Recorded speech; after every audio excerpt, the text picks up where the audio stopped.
बिहार चुनाव और दोनों चरणों का मतदान समाप्त हो चुका है और अब हम एग्जिट पोल की तरफ आगे बढ़ रहे हैं और उसके बाद 14 तारीख वो दिन होगा जब ये पता चलेगा बिहार में किसकी सरकार बनेगी और उसके बाद वो जद्दोजहद शुरू होगी कि आखिर सरकार जिसकी बनेगी वो मुख्यमंत्री किसे बनाएगा। हालांकि महागठबंधन में तो सीएम फेस डिक्लेयर हो ही चुका है। इन सबके बीच नमस्कार, आप देख रहे हैं लाइव सिटीज में, हूँ आपके साथ अभिनंदन द्विवेदी। लाइव सिटीज की मॉर्निंग बुलेटिन सुबह की चाय में आपका बहुत बहुत स्वागत है। हमारे साथ वरिष्ठ पत्रकार रवि उपाध्याय सर है। सर, एग्जिट पोल और उसके बाद चर्चा का बाजार बहुत गर्म है। सरकार किसकी बन रही है, इस बार एक बार फिर से हम लोग देखें कि आखिर एग्जिट पोल क्या कह रहे हैं और क्या एग्जिट पोल में जो नतीजे दिख रहे हैं वही आप 14 तारीख को भी देख पा रहे हैं। देखिए, सबसे बड़ी बात है कि 122 सीटों के लिए जी। कल जो है सो मतदान संपन्न हुआ। हम्म। मतदान की समाप्ति के साथ ही समझिए एग्जिट पोल आने लगा। जी। और ये एग्जिट पोल एक नहीं, दो नहीं, पूरे 13 एग्जिट पोल आए। जी। सबका अलग अलग उसमें ओपिनियन, कोई हम्म। कुछ कह रहा है, कोई कुछ कह रहा है, हम्म। लेकिन ये हम जो एग्जिट पोल समझ पा रहे हैं कि कल जो है सो देर रात तक मतदान हुआ। जी। तो देर रात का है, 12 बजे तक, 11 बजे तक की बात, जनरेटर चला करके पूर्णिया ऐसे जगहों पर वो मतदान हुआ, क्योंकि लोग जो अंदर आ गए थे, जो मतदाता अंदर आ गए थे पोलिंग स्टेशन के अंदर, उनका प्रावधान इसी तरह का है कि वो उनका पोल होगा। तो ऐसी परिस्थिति में जनरेटर की मदद ली गई और वहां पर जनरेटर चलाया गया। तो ये इसलिए जो है सो देर रात तक कई जगहों से माने परसेंटेज जो आंकड़ा आता है वह आंकड़ा नहीं आया। और अभी तक जो है सो हम लोग जब बैठे हुए हैं 8:30 बज रहा है, अभी तक हम लोगों के पास में वो लेटेस्ट नहीं है। तो ये कहीं ना कहीं एक यह पेंच बनता हुआ दिखाई पड़। खैर, लेकिन तब एक बात ये समझ लीजिए कि अब पोल्स का जो एजेंसियों का जो सर्वे आ रहा है, जो पोल का जो सर्वे है, तो वो उसमें 13 एजेंसियों का है जो हम देख पा रहे हैं। तो उसमें जो है सो सबका है, उसमें सबकी बात हम करेंगे। न्यूज दैनिक भास्कर का है, जो अखबार समाचार पत्र है, वह दे रहा है एनडीए को 145 से 160। आपको महागठबंधन को दे रहा है 73 से 91 और अन्य को दे रहा है 5 से 10। मैट्रिज आईएनएस जो है वह 147 से 167 दे रहा है एनडीए को और महागठबंधन को दे रहा है 70 से 90, अन्य को 0 दे रहा है। इसी तरह से पीपुल पल्स है, वह दे रहा है एनडीए को 133 से 159, महागठबंधन को दे रहा है 75 से 101 101 और अन्य को दे रहा है 2 से 13। इसी तरह से आपको पीपुल्स इंसाइट है, उसका है महागठबंधन को 133 से 148 और एनडीए को 133। हाँ, एनडीए को 133 से 148 और महागठबंधन को है 87 से 102 और अन्य को है 3 से 8। चाणक्य ने दिया है, चाणक्य का भी 130 से 138 तक आपको एनडीए को है और महागठबंधन को 100 से 108 है। उसने भी अन्य को दिया है, चाणक्य ने भी 3 से 5। पोल स्ट्रेट का है, वह दिया है 133 से 148 एनडीए को और महागठबंधन को 87 से 102 102, अन्य को दिया है 3 से 5। अब आप जेवीसीएस पोल्स की बात करें तो 135 से 150 एनडीए को और ठीक महागठबंधन को दिया है 88 से 103 103 और अन्य को भी दिया है 3 से 5। अब आइए जेवीएस पोल्स के बारे में। 135 दिया है से लेके 150 तक एनडीए को और आपको महागठबंधन को 88 से 103, 88 से 103 और अन्य को 3 से 6। पोल डायरी है, वह दिया है 184 से 209 एनडीए को, 32 से 49 महागठबंधन को और अन्य को दिया है 1 से 5। यह चौंकाने वाला इनका पोल डायरी का आंकड़ा भी पार करा रही है।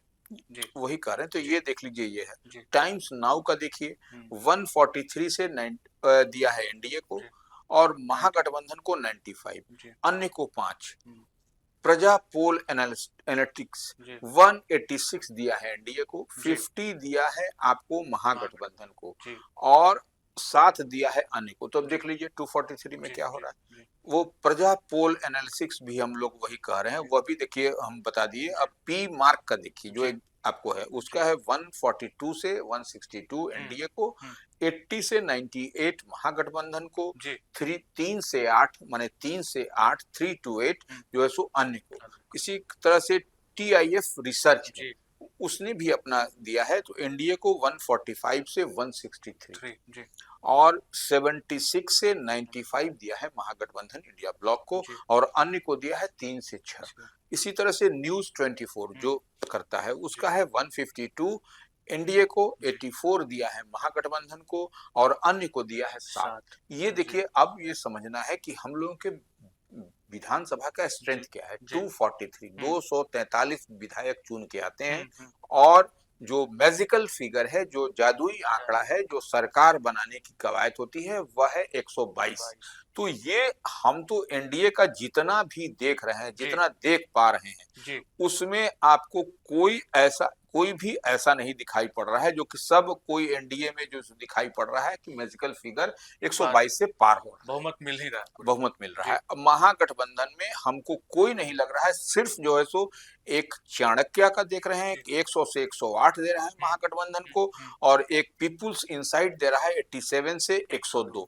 ये आंकड़ा भी पार दो ही लोग करा पा रहे हैं, 2 ही लोग करा पा रहे हैं, और नहीं, एक जेवीएस पोल भी है, वह भी 88 से 103 दे रहा है। तो ये 3 आंकड़े आपको दिखाई पड़ रहे हैं जो कि 100 से पार होता हुआ दिख रहा है।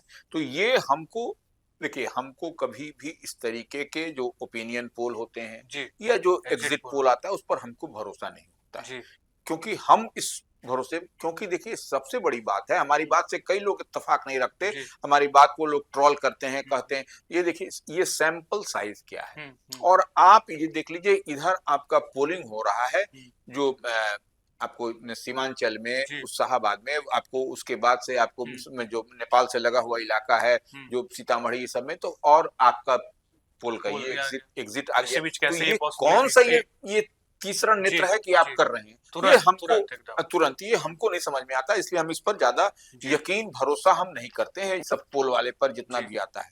तो इसलिए हाथ से हमको इस पर भरोसा नहीं है। अब ऐसे जनता जनार्दन है, वो भरोसा करे, हमने बता दिया लाइव सीरीज के व्यूअर्स को कि ये आया है, अब यकीन करना आपका काम है, नहीं करना आपका काम। बिल्कुल, तो इंतजार 14 तारीख का तो रहेगा ही, लेकिन एग्जिट पोल के आंकड़े हमने आप तक पहुंचाए। लेकिन अब एग्जिट पोल के आंकड़ों में जो संख्याएं बड़ी बड़ी दिख रही है, उसके पीछे क्या वोटिंग प्रतिशत का बढ़ना भी है? क्योंकि हमने पहले फेज की वोटिंग प्रतिशत पे बात की, अब बीते दिनों जब दूसरे फेज की वोटिंग प्रतिशत के आंकड़े आए तो वो भी रिकॉर्ड तोड़ आंकड़े थे, और उस पर थोड़ी सी बात कर लेते हैं कि उस तरीके से आप कितना देख पा रहे हैं सर कि वोटिंग तो इस बार बढ़ा है, तो क्या ये जनसुराज का इम्पैक्ट है, या फिर तेजस्वी ने जिस तरीके से वादे किए हैं योजनाओं के, सरकारी नौकरी के, उस वजह से लोग वोट कर रहे हैं, या फिर यहाँ पे नीतीश का ही मैजिक चला? नहीं, देखिए सबसे बड़ी बात है, यह जनता के पल्स को समझने की जरूरत है। जनता किस पर यकीन, किस पर एतबार, आधी आबादी कही जाती है वो चुप्पा वोटर, नीतीश कुमार का चुप्पा वोटर, 10,000 रुपए की खाता में डाला गया, लेकिन दूसरी तरफ तेजस्वी यादव ने भी 30,000 रुपए डालने की बात की, एक मुश्त देने की बात कही। उसके बाद से युवाओं को देखिए, इस बार पलायन मुद्दा नहीं रहा, इस बार के मुद्दा में आपको कहीं ना कहीं नौकरी रोजगार मुद्दा रहा। तो ये तेजस्वी यादव जो रोजगार और नौकरी की जो बड़ी लकीर उन्होंने 2020 में अपने जो थे उस समय जो खींची थी, वह दिखाई पड़ता है, और बराबर उस बात को करते हैं, और एनडीए भी इस पर इसी चीज को अपने पाले में कर रहा है। तो ये देखने वाली बात है, हमको इस पर एतबार कतई नहीं है, हम इस पर नहीं मान सकते। वैसे तो मालिक जनता है, जनता का क्या रुझान, क्या ट्रेंड है, लेकिन जो सीमांचल का इलाका है, जो शाहाबाद का इलाका है, जो नेपाल से लगा हुआ सीतामढ़ी का इलाका है, उसमें जो वोटिंग पैटर्न दिखाई पड़ा, देखिए एक चीज समझ लीजिए, 1977 में अगर किसी को याद होगा, 1977 में उस समय सरकार बदलने के लिए मैसिव हंट हुआ था, और आपने देखा था कि क्या उस समय बना था, क्या बना था। और देखिए आरजेडी भी इस बार इस चीज को नहीं मानती है कि इस तरीके से जो आ रहा है, वो पोल का जो आ रहा है, वो भी कर रही है ये सब एक तरीके। खैर, उस पर हम नहीं जाएंगे, लेकिन ये जो है सो जो दिखाई पड़ रहा है हम उसको नहीं मानते। लेकिन अब जनता जनार्दन है, तो लेकिन तब एक चीज जान लीजिए कि दूसरे फेज में जो आंकड़े अभी तक जो मैंने हम लोगों के पास में है, वह 68.52% वोटिंग की बात आ रही है। ये है, अब ये आंकड़ा आपको आज जो है सो 8:30 बजे हम लोग कर रहे हैं, हो सकता है 10-11 बजे चुनाव आयोग की ओर से स्पष्टता के साथ कह दिया जाए, तो ये आंकड़ा में जंप भी आ सकता है। ये हम आपको साथ, और देखिए सबसे ज्यादा किशनगंज सीमांचल के इलाके में सबसे ज्यादा वोटिंग हुई, वहां पर 77.75% वोटिंग हुई, और देखिए उसके बाद नवादा में सबसे कम वोटिंग हुई, 57.76% वोटिंग हुई। तो यह कहीं ना कहीं कुछ न कुछ आंकड़ा भी आपको बताता है। अब देखिए बम्पर वोटिंग का मतलब तो दो ही हो सकता है, या तो बड़ा परिवर्तन, या फिर बदलाव, या फिर जो है सो बदलाव के लिए या जिस तरीके से नीतीश कुमार का जो स्ट्रेंथ है उस स्ट्रेंथ पर वोटिंग हुई है, तो यह आपको दिखाई पड़ेगा 14 तारीख को यह स्पष्टता के साथ। अभी तक तो सब आंकड़े लगाते हैं, अनुमान की बात है। अनुमान तो डॉक्टर भी, देखिए पहले जमाना में क्या होता था, डॉक्टर अनुमान के आधार पर आपको दवा दे देते थे। अब तो कई तरह के मेडिकल फैसिलिटीज है, कई तरह के वो आपको टेस्ट से गुजरना पड़ता है तब दवा मिलता है। तो दोनों में आज के तब में तो उस समय भी होता था 100 को देखा 4 का इलाज सही हुआ 4 का नहीं हुआ, यह सब भी है। खैर उस पर हम लंबा डिस्कशन हो जाएगा। तो ये हम लोग बात कर रहे हैं। और देखिए पहले चरण में जो हुआ था 6 नवंबर को आपको 121 सीट पर हुआ था, उस समय भी आपको 64.66% वोटिंग हुआ था। और इस बार दूसरे चरण में 68.52 बम्पर वोटिंग हुई है दूसरे चरण में भी। तो यह कुछ न कुछ दिखाई पड़ता है, क्या मसला है, क्या मजरा है, आपको 14 को समझ में आएगा।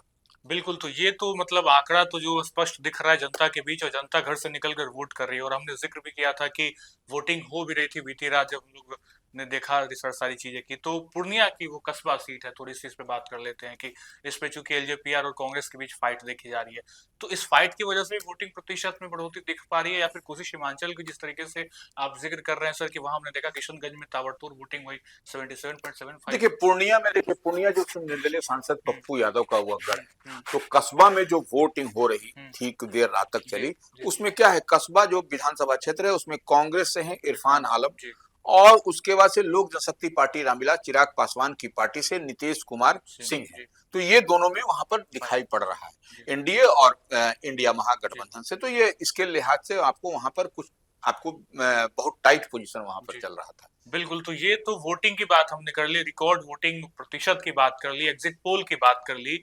अब इसके पीछे के एक बड़े चेहरे की बात कर लेते हैं सर, जो कि है नीतीश कुमार। महिलाओं को जिस तरीके से उन्होंने बड़े रेवड़ी कल्चर को अपनाते हुए जिस तरीके से चीजों को प्रदान किया है, 10,000 की बात हो रही है, या फिर तेजस्वी के 30,000 की बात कर रहे हैं। लेकिन बीच वोटिंग के बीच जिस तरीके से वो दफ्तर में पहुंचे, दफ्तर में भी हलचल मची और उन्होंने आभार भी प्रकट किया है। क्या ये कार्यकर्ताओं की जीत होगी क्या? देखिए निश्चित रूप से वह अपने बेहद ही करीब मंत्री जो उनके साथ में रहते हैं, विजय चौधरी के साथ में थे, उनके साथ वह जो है सो राजीव रंजन सिंह और ललन सिंह जो केंद्र में नरेंद्र मोदी कैबिनेट में मिनिस्टर हैं, उनसे भी जाकर के मिले। उसके बाद वह जदयू के प्रदेश कार्यालय में गए, पूरा मुआयना किया, अपना जो वॉर रूम बना हुआ उसका भी देखा, समझाया, बातचीत की। अब क्या अंदर खाने में बात हुई तो हम लोग को नहीं, लेकिन निश्चित रूप से नीतीश कुमार के पास जो फीडबैक आ रहा होगा, मुख्यमंत्री हैं, जदयू के राष्ट्रीय अध्यक्ष हैं, एनडीए फोल्ड में बड़े चेहरे हैं, तो ऐसे में दारोमदार उनके कंधे पर भी थी।